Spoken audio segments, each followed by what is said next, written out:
Let me start with a question. What if I told you that even if the Big Bang happened exactly the way many scientists describe, it still wouldn't remove the need for God? In fact, it would actually make the case for God stronger. Today, we're going to talk about one of the biggest assumptions in modern science, the idea that the Big Bang somehow explains the universe without a creator. I'm going to walk you through this slowly, logically, and clearly. Not emotionally, not politically, just rationally. And by the end, my hope is that you'll see why science doesn't undermine God at all. It actually reveals him.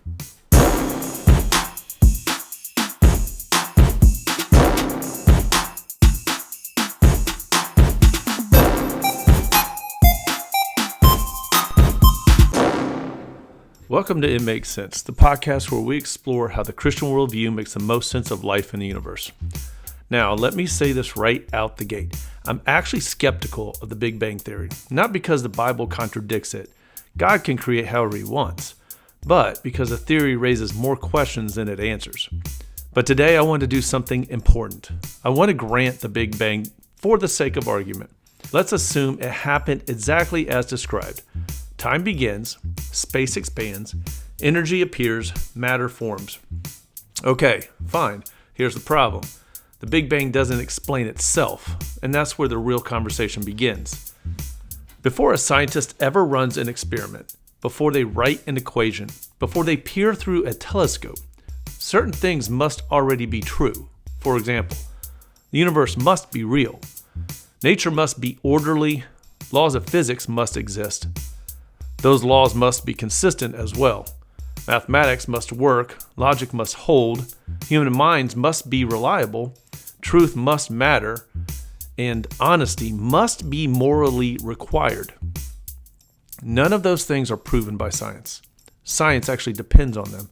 And here's the key insight. Those assumptions don't come from matter, energy, or chance. They come from a worldview where a rational God created a rational universe. Now let's go back to the Big Bang. Even if it happened, it required laws before the bang. Gravity didn't invent itself, mathematics didn't emerge from chaos, and quantum laws didn't write themselves. The Big Bang didn't create laws, it obeyed them. And laws don't exist without a lawgiver. Next problem, fine-tuning. From the very first moment, the universe had to be calibrated with unbelievable precision. If the expansion rate was off even slightly, the universe collapses or flies apart. If gravity was weaker or stronger, just barely, no stars, no planets, no life. That's not randomness, that's engineering. And then there's information. The universe begins with embedded information, constants, boundaries, structures, math. And information always comes from mind, never from nothing. And here's the biggest issue. The Big Bang describes the beginning of time and space.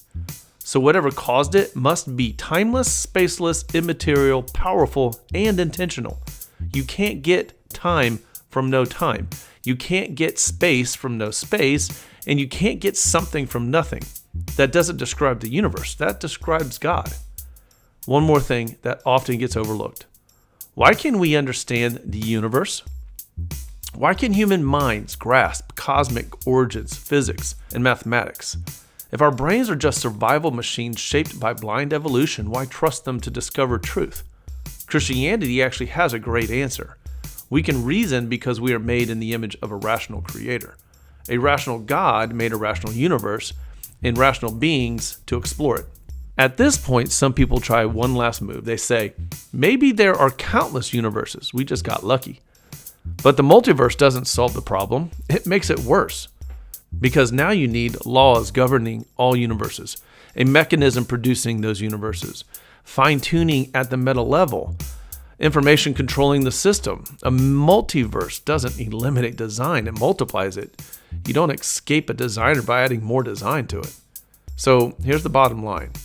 Whether you accept the Big Bang, reject it, or believe in a multiverse, you still end up in the same place. The universe, in any form, requires an intelligent, eternal, rational creator. Science doesn't undermine God.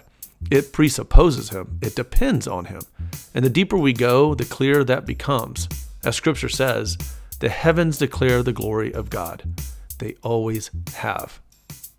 If this episode helped you think a little more clearly about faith, science, and the universe we live in, I'd love for you to help me spread the conversation. Take a second to like the episode, share it with someone who loves to think deeply, subscribe to the podcast, and leave a comment or review. Those small actions genuinely help others find the show. And if you want to go deeper, I'm writing regularly over on Substack, where I expand on ideas like this in a little bit longer articles, designed to strengthen your faith and sharpen your thinking. You can find that link in the show notes. As always, thanks for listening to It Makes Sense, the podcast where we explore how the Christian worldview really does make the most sense of life and the universe. God bless.